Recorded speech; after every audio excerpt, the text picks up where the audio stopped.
Hey gang, your old pal Clay here, Mountain Music Exchange, and today we are going to compare and contrast the Epiphone Inspired by Gibson Custom Les Paul to a real deal Gibson Les Paul from the custom shop. Let's get into it.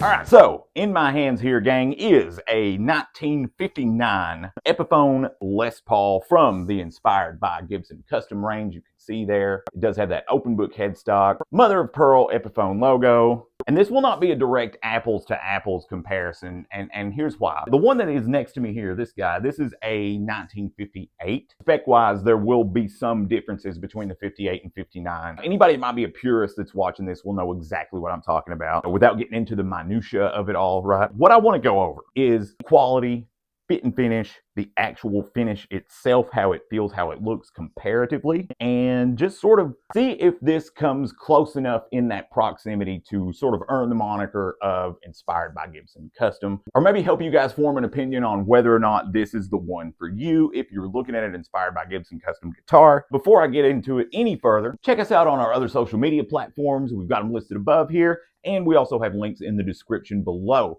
And also don't forget to check us out at mountainmusicexchange.com. You can check out all of our newest used gear that's in stock. You can check out any new trades that come in. Also, you can check out the newest new gear that's in stock, as well as swag, parts, accessories, everything you could possibly imagine. So check that out.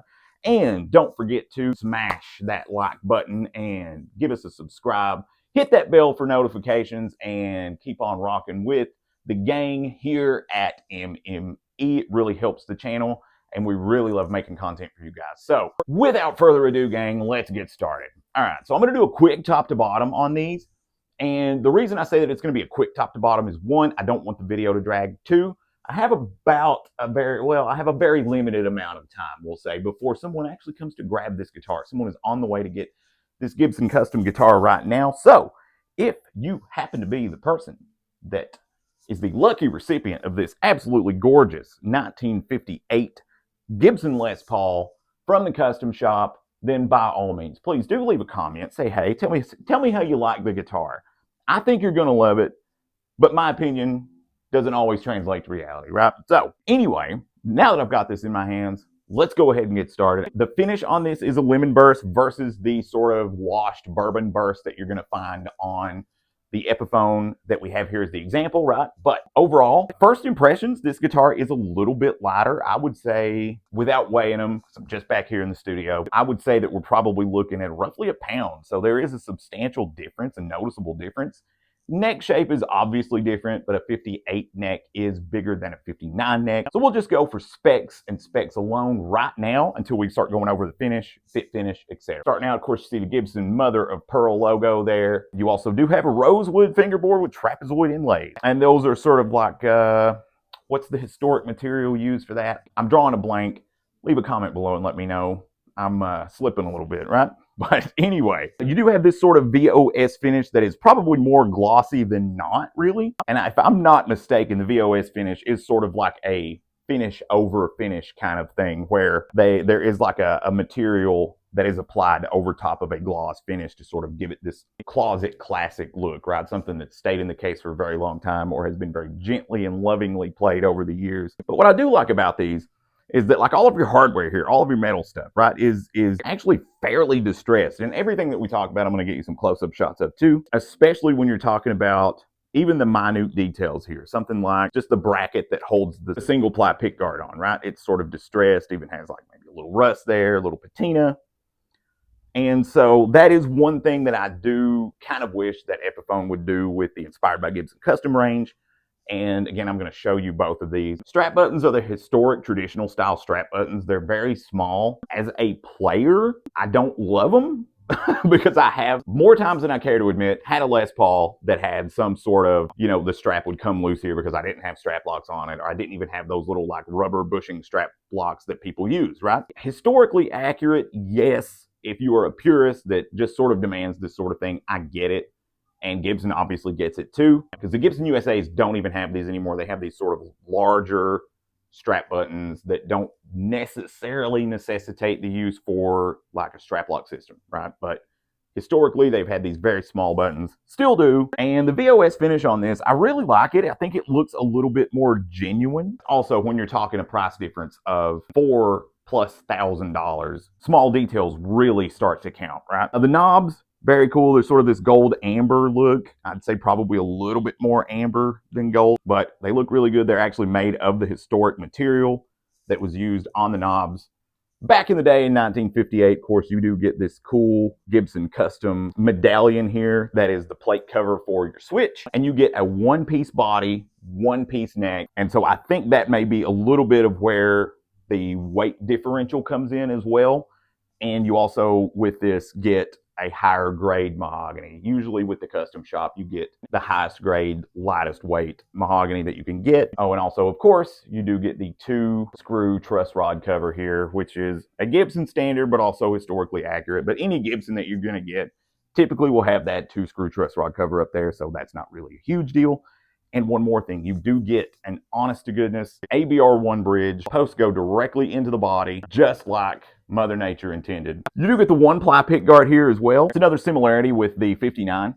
You do get a 1-ply pickguard here. 59s, 60s, and 57s all now have a rosewood fingerboard, by the way. So I want to talk about that. I did error in my last video. I tried to cover it up with some text. I tried to mention it in the description, but rosewood fingerboard here now. So rosewood has finally returned to the Epiphone lineup, and the Inspired by Gibson Custom range is kind of the perfect place to do that, right? One thing I do miss, these do have like the traditional, just the regular plate here that goes on your switch. To be fair, the 58 also does come with that sort of traditional old school just plastic switch cover. If you want it to look completely traditional, you don't want that medallion on there, you don't have to have it. Me personally, I really like the medallion. My Gibson Les Paul Custom has the medallion, and I'm not switching it out, right? But with these, you do get and per spec, by the way, a 2-piece mahogany back, 1-piece mahogany neck. And per the spec sheet as well, the mahogany is an increased quality, and you can tell the difference. If you look at an older Inspired by Gibson Custom, or even just the Inspired by Gibson lineup, you can tell there is a difference in the grain visually in the mahogany. I would say this is probably mid-high 9-pound versus the Gibson, which is probably high 8-pound, maybe something like that. I still get the wide bevel truss rod cover, even though you've sort of got the 3-screw Epiphone standard. I do wish they would just go ahead and change that to a 2-screw. I know that is pure minutia. It doesn't actually affect the sound of the playing, but it just sort of brings it a little closer in line. The finish here is still sort of like a matte-ish finish. It's VOS in its style and in its nature, but it's not the same as the Gibson Custom. It's probably, like Gibson Custom, you can tell that it started life as gloss first. This, you can tell that it started life as matte first and was sort of polished out to this sort of semi-gloss here. I don't know if you can see that in the light. And you also have chrome hardware here, and you do have a non-ABR1 bridge. It's an ABR1 in its style, okay? So it does have the wire retainer, it's narrower, and that sort of thing. It's ABR1-ish, right? But it does go into a post that's into the body, so it's not exactly the true ABR1 in the true sense, but in my personal opinion, I don't think that makes much of a difference as far as sound, resonance, or any of that is concerned, right? From a historical standpoint, from a purist standpoint, it is not the exact same bridge, so it is a little detail that is different from a Gibson, right? Still get the 1-ply pickguard here with this beautiful chrome bracket rather than a distressed one. You get like gold style knobs here, which are fine. I'm not sure that they're made with the same material though. That's the historical standard. If you happen to know that, leave a comment below.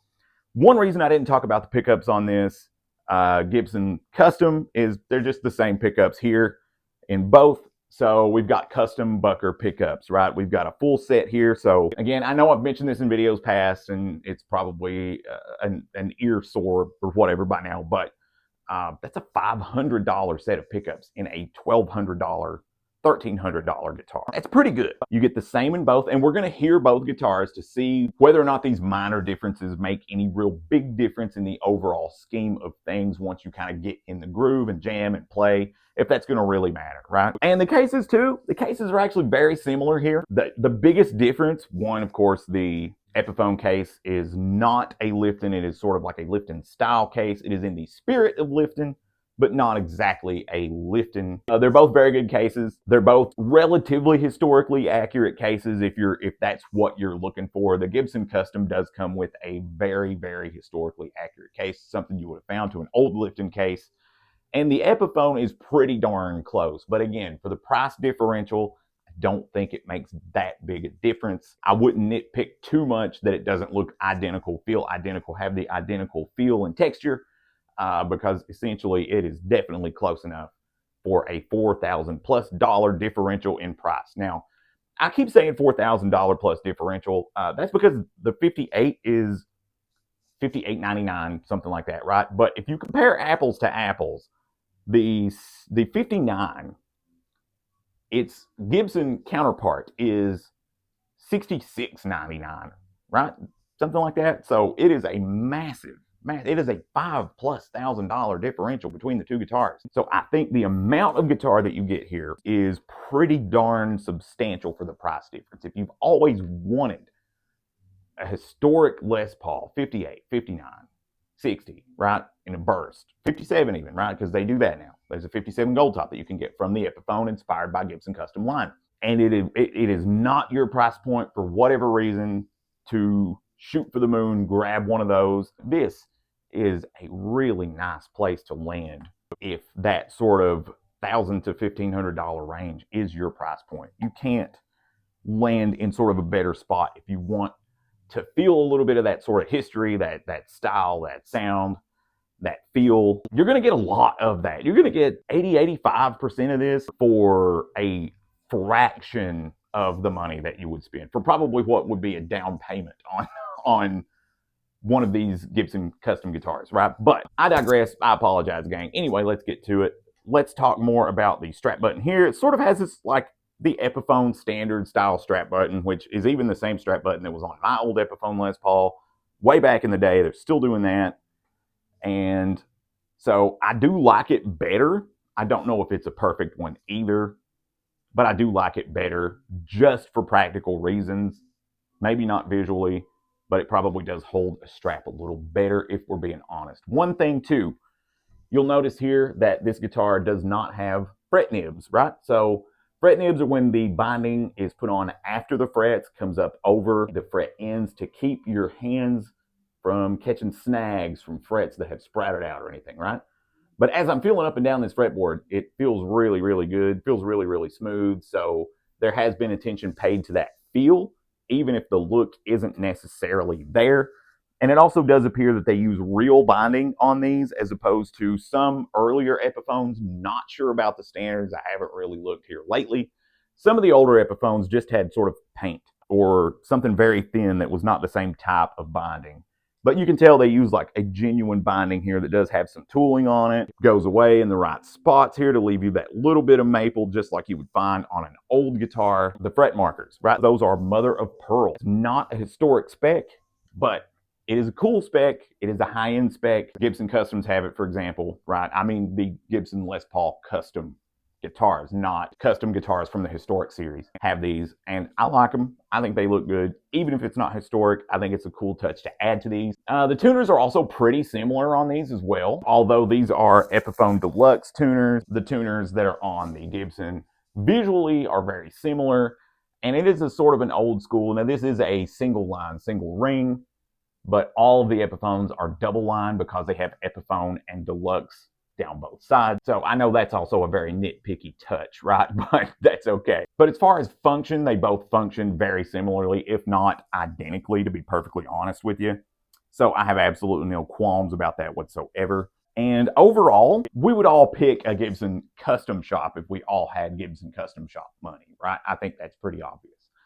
But I think for 80% or 85% of what you would get, right? Like if I were still the kid that had the Epiphone guitar years ago, right? And I just started, my diving into the history of guitars and history of Gibson and history of the electric guitar journey, I would have absolutely no qualms about having one of these Epiphone Inspired by Gibson Customs. I think they are just really, really good. I think as far as once you really set both these guitars up, although both are eminently playable out of the box, once you set both these guitars up, they will both hang with any band that you want to play with, any sound that you're looking to kind of get, except for maybe sort of extreme sounds and that sort of thing. But even with the right effects processor, you could probably still pull that off, or the right amp. But overall, this guitar will hang with any band that you want to play with. If you're trying to play the same thing on this and this, they will play the same songs. They will sound incredibly close and still give you a lot of that vibe, a lot of that mojo. And I guarantee you, someone, if you grab one of these and you go up on stage enough times, I guarantee you someone will come up to you at some point and start asking you about this guitar. They will be like, what kind of Gibson is that? Or tell me more about your guitar. That tone is killer, right? Because essentially you've got the same things here. Now, also, before I get too carried away, which I may have already done, you do have Lux Bumblebee capacitors down in both of these guitars. So now both of these guitars are equipped with the same capacitors. The Lux Bumblebee capacitors are, even in and of themselves, you know, not a cheap capacitor. It's a paper and oil capacitor, very old style capacitor to use, very historically accurate. And that also now sort of takes over from the preceding orange drop capacitors that were in the previous Inspired by Gibson Custom range guitars. Now you have Lux capacitors, which again, you don't even get in a Gibson USA guitar at $26.99, right? If you get a Les Paul Standard. You're going to get orange drops. You're not getting Lux. With these, you're getting Lux. Kind of crazy, really. But anyway, gang, what have I missed? Let me know in the comments below. But I'm not going to depart without letting you hear what these two beauties sound like. So I'm going to be running through a Line 6 Helix. We are going to be using a Marshall style amplifier setting, and we'll also be using a Fender style amplifier setting, just to give you an idea of the general overall cleans and grit and dirt sounds that you can get from both these guitars. I suspect they're going to sound very similar, but maybe, maybe not. We'll see. So without further ado, gang, let's rock.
right, gang, this has been a comparison of the Epiphone Inspired by Gibson Custom range versus the Gibson Custom Shop proper.